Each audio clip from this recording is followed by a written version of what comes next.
Hey guys, this is Mike Wolf. Welcome to the Spoon Podcast. Today's guest is Max Elder, a friend of mine, a longtime friend of the Spoon, who formerly worked as a futurist. Some of you may remember a workshop that Max did with the Spoon about putting a futurist lens on the world of food. Well, he did that himself, and he saw that he could have the biggest impact by becoming an entrepreneur, and so he founded his own company called Nowadays. If you follow the world of alternative proteins and plant-based meats, you probably know Nowadays is a plant-based chicken nugget company. Well, that's their first hero product. They're going to have others down the road. And so 2 years in, I thought I would catch up with Max and hear about how things are going. It was a good conversation. We talked about the current state of plant-based meat, some of the challenges he's found building his company, and where he sees this whole thing going. So I had a lot of fun talking with Max and catching up with him. I hope you enjoyed this conversation. As always, you can find more Spoon podcasts at thespoon.tech, or in the normal podcast spaces like Apple Podcasts or Spotify. All right, that's it for now. Let's get to my conversation with Max Elder. Welcome, Max. Hey, Mike. Nice to see you. We were doing the pre-chat on what we're going to talk about, and you started talking about some ideas. I'm going, oh man, here's Max Elder, the futurist, as a startup operator. I think you still have that lens as you think about the way your space is going. You're very observant and kind of watching all the trends and trying to connect the dots. And you're not in an insane, Always Sunny in Philadelphia whiteboard kind of way. More in in a disciplined way, I think. Yeah, there's a broad range of folks who do futures work in the world. And I hope I was on the more corporate foresight side of the spectrum, I'd say. Yeah, and you did a great workshop with the Spoon at one point, and I really enjoyed that. But we're going to apply some of that discipline today as we talk through things. For those of you who don't know, Max Elder is the co-founder of Nowadays, which you guys are making plant-based meat. Right now, I think your hero product, your first product, is the plant-based chicken nuggets. Those are great. I've had them. I really love them.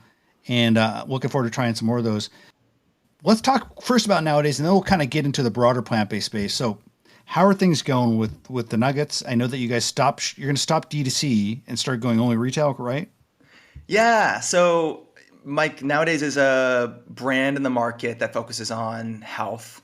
So the business behind Nowadays makes whole cuts of clean label plant-based meat. Mm-hmm. The first product we launched is this plant-based chicken nugget. It's soy-free, and it's got the cleanest and simplest ingredient list and the best nutritional profile of any nugget on the market, plant or animal-based. We launched direct-to-consumer, I think, when we sent you some product, and turned off that channel recently as we prioritize retail and food service. We just launched we made our retail debut with Whole Foods Market across the Southern Pacific region. So we're congrats. Whole Foods in Southern California, Arizona, Nevada, Hawaii, and are building that business. It's been going very well. But the real platform play here is making whole cuts of plant-based meat, starting with chicken, and moving beyond nuggets into other categories like cutlets and tenders. All right. Before we get into that, I do want to ask you about this transition from D2C, because it does seem like a lot of the startups in the space have success going D2C. I mean, we've seen a lot of upstart food companies do that. It's a part of the maturation process to go to retail. But is it kind of like you don't want to spread yourself too thin? Is the kind of the changing nature of the cost balance with all the disruption to the economy one of the decision inputs? Why are you kind of moving out of D2C? Yeah. Great question. And the answer is multifaceted. I think first and foremost, the beautiful thing about direct-to-consumer businesses is the word direct. You have an immediate relationship with your customers, and that is invaluable, especially for early stage companies. And so we launched with a direct-to-consumer brand. We built relationships with customers. We did a lot of testing, product market fit, trying to understand who is interested in these kinds of products, what value propositions resonate. And we did that for a while and realized a couple of things. One is that our learnings and insights started to have diminishing returns. We started to realize that we had product market fit and that we knew the product optimizations that we needed to make. And we started to realize that the direct-to-consumer channel was wonderful, but as we prioritized other channels that would be growth channels for us, we couldn't do it all. And one of the most important things that I've learned about early stage companies is it's more important to decide what you're not going to do than what you're going to do. And so we realized that we couldn't do it all. The other thing, as you mentioned, is the environment has shifted since we've launched nowadays. And it's much harder to create healthy unit economics in a direct-to-consumer channel. And for an early-stage brand that's shipping frozen products, the unit economics, to run a real healthy business, it's very, very, very hard. And so we realized that once we were able to distribute in retail, we would turn it off. We launched in retail and we saw early signals of good success there, so decided to pivot. And for all of our customers online who buy from Nowadays Direct, we've pivoted over to, we're available online for other distributors. So you can go to plantx.com, for example, and buy Nowadays products direct. So we were intentional about not shutting customers off, but instead prioritizing our internal efforts on growth channels. And you guys are in Whole Foods, and I would imagine there's going to be some other retailers eventually added to that list. Yes. Yeah. We have almost doubled our retail footprint in terms of commitments since we've launched in Whole Foods. In San Francisco, we're available right now at Buy Right. We're available, if you go to our website, eatnowadays.com, and look at our store locator, you can see not only all of the retailers that we're distributed at, but also the restaurants. The seamlessness with which you moved from being a futurist to a pitch man, in a good way, is commendable. Well, I feel like the futurist hat, the entrepreneur hat, like all of the various hats that I've worn over the past decade have all really centered around alternative proteins. I just care so much about getting animals out of food supply chains and scaling healthy, humane, and sustainable foods. And so I thought for a long time that I could do that as an academic. I'm a fellow at a think tank at Oxford in the UK, where I've done academic work on sustainable food systems and animal agriculture since I was 21. And I realized that ideas are amazing, but the issues that I care deeply about aren't information problems anymore. We know this stuff. They're behavioral problems, they're market problems. And then started consulting on the future of food because I thought that, God, futures as a concept is such a great Trojan horse for having really challenging conversations with people. And it creates an opportunity landscape for you to have hard questions. I used to consult for the dairy industry. I used to consult for meat and livestock associations. I used to spend time with big food companies who make products that I myself don't personally eat. And I always thought that I could sneak into the boardroom and try to shift the Titanics a few inches. And it turns out that was meaningful work, but it's quite hard to do. And structural sort of incentives aren't aligned in these kinds of companies, and it's really, really hard to. It turns out like Titanic's sink. That's the story, right? And so now as a founder, Nowadays is my version of a speedboat, and hopefully one that we can grow to have impact. I think that's like at the end of the day, the beautiful thing about this space and a lot of people in it is that everyone is, for the most part, mission aligned on having the biggest impact we can on the shortest timeline possible. Yeah, I mean, I think if you look across the board, all the kind of the big founders in the space, by and large, did this because they were driven by a passion. A lot of them came from academic backgrounds. They came from medical backgrounds. The Uma Vleti, who, just announced today that his Upside Food has gotten approval from the FDA. Like, he was I think he was a heart surgeon or something like crazy. A lot of these guys just realized sitting on the sidelines as an academic or a researcher, while invaluable and commendable, they needed to kind of get into the arena, and you've done that as well. So it's an important point because I think there's a few reasons why that's the case.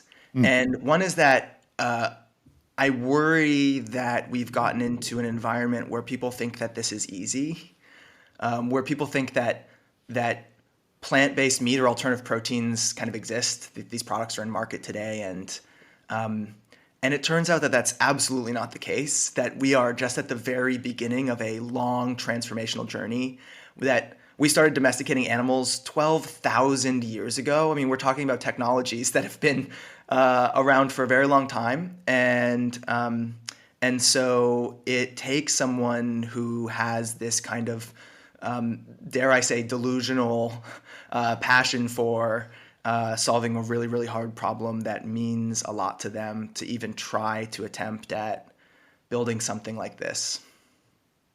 So you kind of alluded to, how there's been a lot of people jumping in thinking this is easy. And I think to a certain degree, the market has become saturated to a certain point, but that's the natural evolution of things. The market's going to continue to move along and we're going to see companies continue to enter, but there are some companies struggling a little bit. But I want to talk to you about that because we had a little bit of that pre-conversation. Is it because some people jumped in with the wrong assumptions? Or there's also kind of the factor of consumer perception around what alternative meats is and how we're communicating that. Are we doing that in the right way? So I'd love to kind of hear your thoughts on kind of what you're observing. Yeah. The reason I love talking to you, Mike, is that you ask good questions. I think the question here is a very nuanced one, and I think about it in a couple of ways. One is that it's hard to fully appreciate that we are still so early as an industry.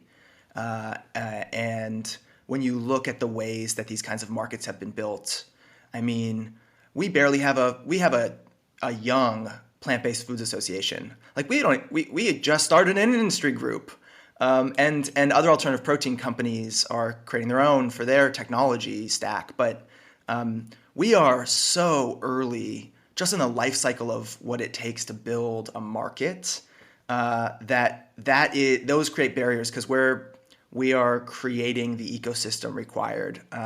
We're literally building supply chains for proteins that don't have supply chains at scale. I mean, there's just really structural things that are still at play here. So one is we're just nascent, and it's going to take a lot more time and a lot more money to lay the foundation upon which these companies can truly build. One challenge is the consumer is not a monolith, and everyone talks about plant-based companies or products and struggles, and it's it largely depends on what distribution channel you're in, who your target customer is, what their pain point is, and what value proposition you have for the work that your product is going to do for them. And I think we have a long way to go as an industry at truly understanding the nuances of consumer segments and why people would be interested in these products in the first place. And it largely boils up to something that shouldn't be surprising, I think, in my mind, which is price, taste, and nutrition, which are the three primary purchasing criteria of all food products in the United States. But we really need to figure out how to solve for those three. And then one other thing is, I listened to Ethan Brown yesterday on a panel who was asked a very similar question, and he said, "Look, inflation is a real killer for a category that requires someone to be a little less price sensitive." And the majority of consumers who are eating these products aren't vegans, vegetarians. They're choosing occasionally an alternative. And when that alternative is more expensive and they're feeling pressure in their pocketbooks, they're trading down. And so macroeconomic forces obviously shape markets meaningfully, but in this category in particular, it has slowed growth. So relatedly, as we were talking before we hit record, there's a little bit of I sense you kind of realize how big a problem this is, and not frustration, but man, is this a drop in the ocean? So talk about that. You've realized just how limited, not in a bad way, but just the nature of the really nascent stage of the market, how limited we are today in plant-based and how we're not even really making a dent yet.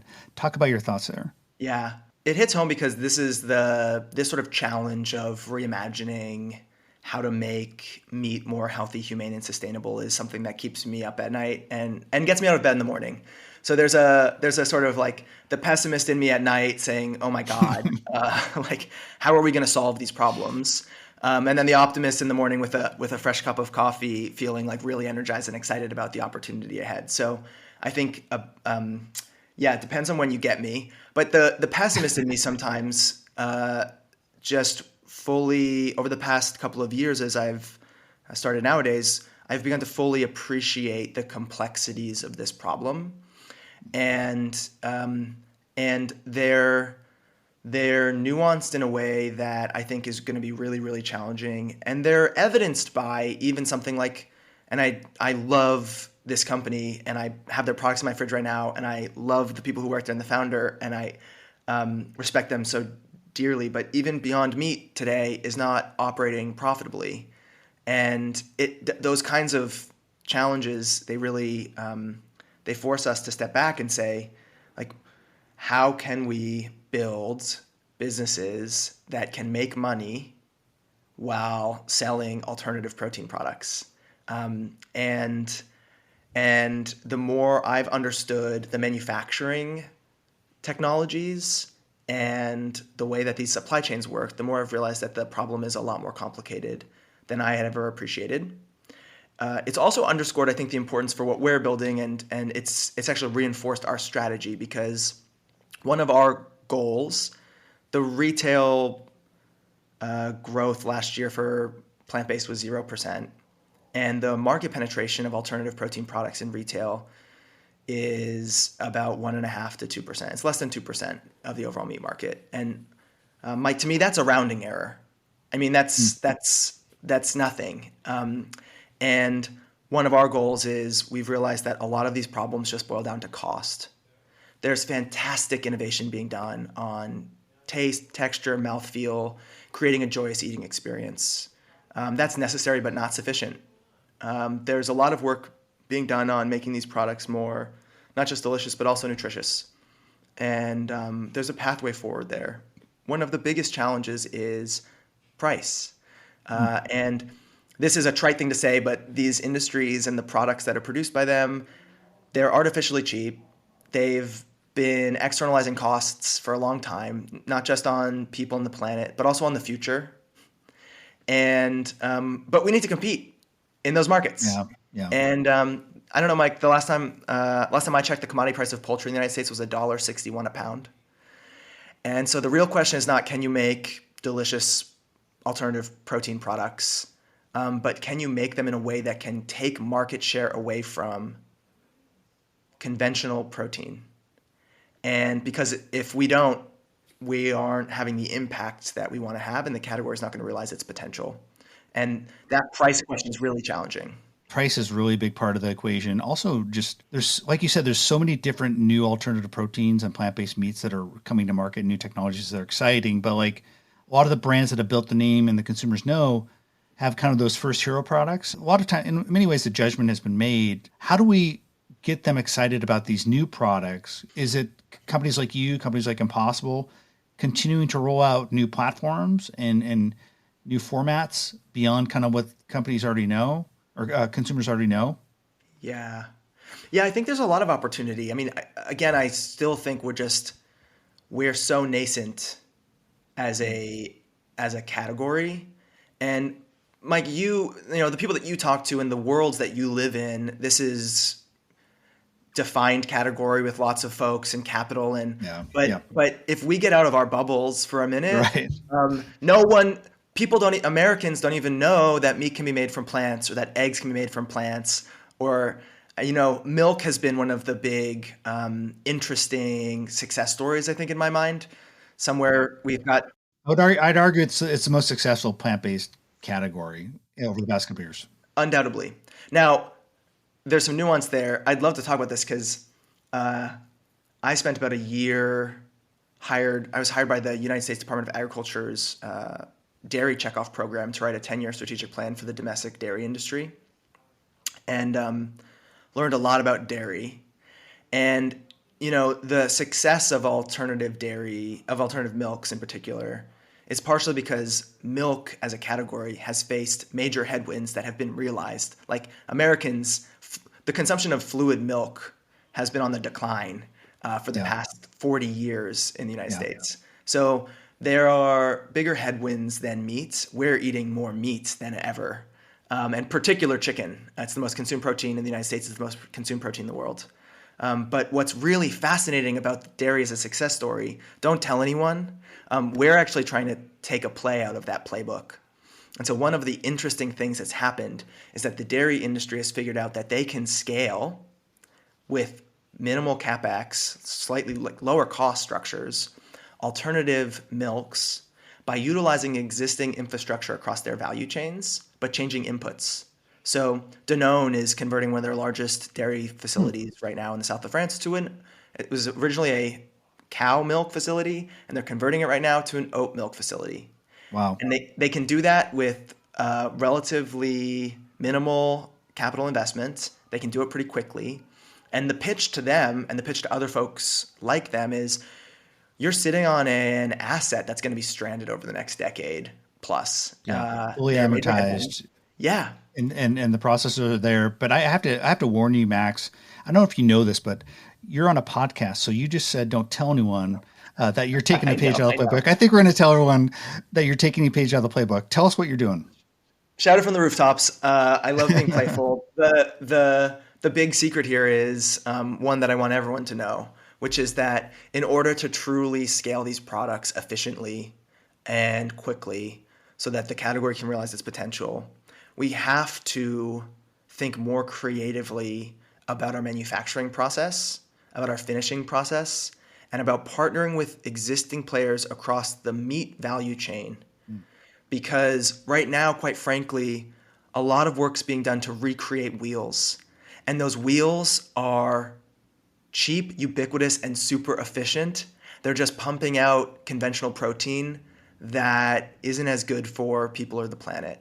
And so the question for us, like the really provocative question that I love is, how can we figure out how to leverage all of these assets and folks across the meat value chain who have operational efficiency and true excellence in moving protein around?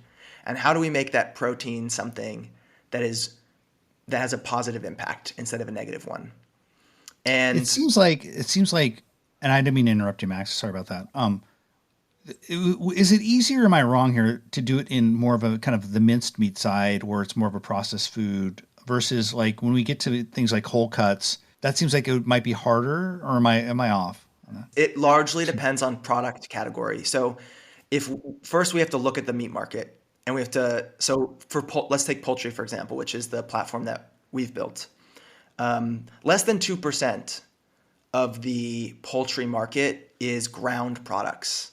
In fact, the big secret, we're sharing a lot of secrets today, Mike. The big secret is that these ground products like nuggets, they're for the most part, they're a trash chute of an industry with relatively high margins. That's so unappetizing. No, but this is the thing, like poultry operators, I've thought a lot about this because of our theory of change. I actually think that if you can impact the nugget category, which is an $8 billion category in the United States, you can actually have an impact on poultry operators, because the nugget category and these ground chicken products, they're reconstituted products made from waste streams of larger commodity cut products. And they help with their margins level out volatility in commodity markets. So the commodity price of chicken fluctuates every year. It's increasingly fluctuating. And the commodity price of poultry between July 21 and July 22 increased 49%. And so there are headwinds there too. But if it turns out that the real value creation, these markets are whole cuts for chicken. And so if you're trying to figure out how to scale alternative chicken products, you need to figure out how to make whole cuts with the structural integrity, with true fiber alignment, not binders that have been added to mold and form a bunch of proteins and then freeze them and push them through a finishing process. If you have something that has structural integrity, can be treated like a cut of meat, it can be plugged into the value chain in a way that helps it scale. Okay, so even with whole cuts, the existing Tyson value chain, or maybe kind of the distributors and processors value chain, can be utilized by the plant-based space, and that's kind of what your one of your big strategic focuses is, as a way to reduce the costs and also just kind of push this stuff to market. Right now, it's a rounding error. I don't know. When I get a McDonald's chicken nugget, or my kids got one at school at the cafeteria, it did seem like it wasn't even meat. It just seemed like it was something else. But it's a category that people love. People love their nuggets. They love them. There's deep nugget TikTok. There's deep nugget Reddit. Nuggets have captured the American zeitgeist in a way like no other, I think, meat category has. Maybe burgers, but nuggets are up there. And you know what? The insight for us was if we were going, we've built this manufacturing platform for whole cuts of clean label plant-based meat, and we're monetizing that in one way with our brand. And we thought if we're going to go out to the market with a consumer brand, what's the best chicken product to make? And our brand's focused on clean label products, like a health value proposition, because over 90% of flexitarians say that their primary motivating factor for occasionally choosing an alternative is health. And we thought nuggets were perfect because, Mike, if you put nuggets on your kid's plate for dinner, we talked to a lot of parents. Yeah. Very few parents are proud about that meal. No one's proud. People eat nuggets despite what they are. It's a not shameful because of thing. it. Yeah, well, you know what? You know what's amazing, Mike? You can put nowadays nuggets on your kid's table for dinner and feel proud. Yeah, there's no like walk of shame from the kitchen after you serve your kids nowadays nuggets. It's something you should be proud of. And I do think you guys were smart and savvy to focus on clean label. I mean, one of the trends we predicted early on, and this is no surprise to you because you've been ahead of this even before us, is parents, consumers want cleaner labels. I think it's been one of the problems, potentially a thorn in the side of Beyond. You know, when you look at that ingredient list, there's a lot of kind of scientific sounding names. And I think that bothers some people. And you guys said, hey, I think you guys said 7 ingredients, all ingredients that you understand. That was the real focus for you guys early on. Yeah.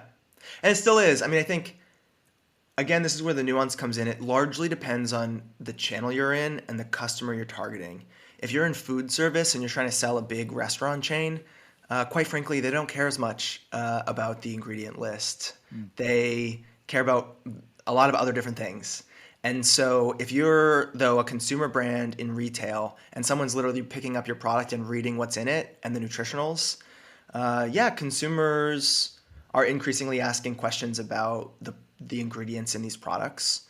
And rightly so. I mean, I do too, and not just of alternative protein products. I mean, I have questions about all kinds of new food products in the grocery store aisle. So I think that's found like grounded in real truth and understandable truth. Then the question becomes, how do you communicate around health? I mean, gosh, Mike, one of the saddest things that I've ever done is talk to Americans about how they think about health and nutrition in food. It's abysmal. And you talk to 100 people and you get 100 different food philosophies. Not all of them are grounded in nutrition science. And not to blame, I too use heuristics like people I trust. I export authority to folks in my life who I trust, like my mom, or something I saw on Facebook. This is how Americans make food choices. I mean, is there a category that is more filled up with misinformation and half truths and I think social media has really accelerated that because everyone follows like a food blogger or a food expert. Yeah. And they're going through Costco. I forget the name of the guy. He goes to Costco and he points at the ingredient labels and says, you don't do this. And then there's another food blogger or Instagram person that basically makes fun of his post. So yes. And I don't mean to like rip on Impossible or Beyond because I think I eat those products, but I think there's the problem is there's a lot of social media misinformation or kind of experts that are critical of that stuff.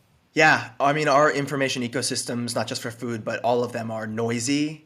And partially this is the new age of information we live in, and we have to figure out how to navigate that, especially if you're trying to communicate something to a consumer.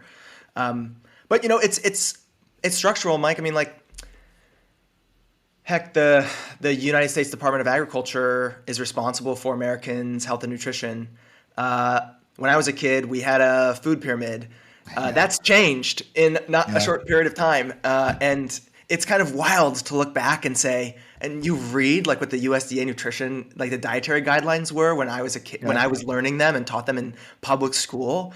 And I'm like, oh my God, no wonder I have such. Bottom of the pyramid is like just bread and pasta. Yeah, it's wild. But you know what, Mike? The United States Department of Agriculture was established with a dual mandate. The USDA is given a mandate to both provide protection for Americans' health. It's supposed to support Americans to live healthy lives and to protect American agribusiness. And the like structural issue for me is that Abe Lincoln established the USDA, and what I think he didn't realize was that those two things could be in conflict. And so it's no wonder that, what we get to put on food packaging and sold to consumers is regulated by a governing body that supports American agribusiness, which, by the way, is also run by a secretary who was the head of the U.S. Dairy Export Council for the past 4 years before this administration, and made a lot of money working for the dairy industry, and now he regulates it. So the revolving door in politics is nothing new, but it's just all it is to say that structurally we have a lot of issues with not just these broader information ecosystem challenges, but how Americans and the federal government approach health and nutrition. Yeah, that's a whole nother topic for a podcast. That's a topic for a drink sometime, Mike. Money games, yeah, exactly. So, I do want to kind of get some final thoughts from you as, you made this conversion to being an entrepreneur and an operator, and you spent the last couple of years building a company. What are the kind of one or two biggest takeaways that you've learned that are new to you running a plant-based food company? I think a couple of things. One is that it's that this is a harder problem than I appreciated. The other side of that coin is that I don't think I fully appreciated the opportunity and the potential positive impact. And it's underscored every day when you look at where conventional protein is headed. And so the most amazing thing is that I've learned is that there's no better place, I think. In fact, BCG, Boston Consulting Group, this past year released a report that said there's no better single dollar invested than in plant-based proteins for carbon removal. And I don't think there's any better place for me to be spending my time, or quite frankly, for anyone to be spending their time, if you want to have a positive impact on food systems, than reimagining meat. So one thing is that the mission has been totally underscored the more time I spent in it. It's hard, but there's a direct relationship between how hard it is and the potential positive impact. The other is that these companies and technologies and product portfolios and value propositions are all a lot younger than I realized. And these companies are still trying to figure a lot of things out, including us, which means I think it underscores something really important, which is that there is blue sky. Like there's the opportunity for, like today, the FDA says, okay, Upside Foods, we have no questions about your production process for taking cells from a body and growing them in a bioreactor and feeding them to people in the United States. I mean, that's wild, right? Yeah. And so really, really hard, lots of capital, big challenges ahead for that sector and beyond. But it's important to realize that we're still young, but when we grow up, the opportunity for impact is very big. If people want to get a hold of some Nowadays nuggets, they can do so at Whole Foods and some places online, but not through your website.